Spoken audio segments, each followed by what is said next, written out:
And I'm right there with you, because listening to Tiffany speak, I was like, okay, I was picking up some of the stuff she was putting down, but then again, like, I'm like, okay, this is very scientific. So is that scientifically proven that having this DNA in your body from this male counterpart is causing this, or is this just a theory of hers? So I she was totally doing both. agree.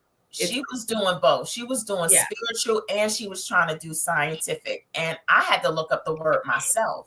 Hmm.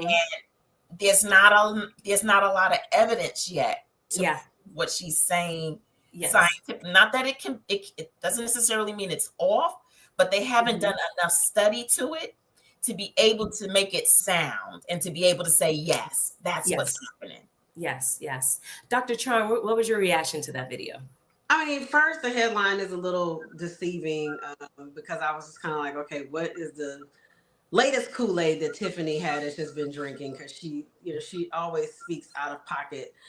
Um, and then I'm kind of like, where did she get her medical degree? But I'm not going to go there.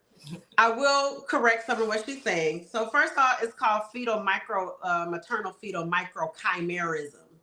So, Chimerism. right, chimerism, and then basically what's happening is that she misspoke. She said it happens in all women. It's only 50 to 75%. So we'll say in at least half.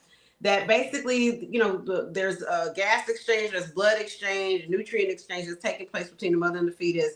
That's ongoing during pregnancy and just and fetal gestation, or that's when, in other layman's terms, when the baby's growing. And so, yes, some of the DNA can migrate to the mother. It can remain in the brain of the mother. But it's bidirectional, so it goes in the direction of the mother from the child, but also from the mother to the child. Hmm. And the mental illness, there is no research that I could find in this quick amount of time that talks about it affecting the mother's mental health. However, there's a 2019 Turkish study that talked about it contributing to schizophrenia in the child. So I didn't see anything else so I don't see a basis for her saying that it affects the mother's mental health genetically or physiologically.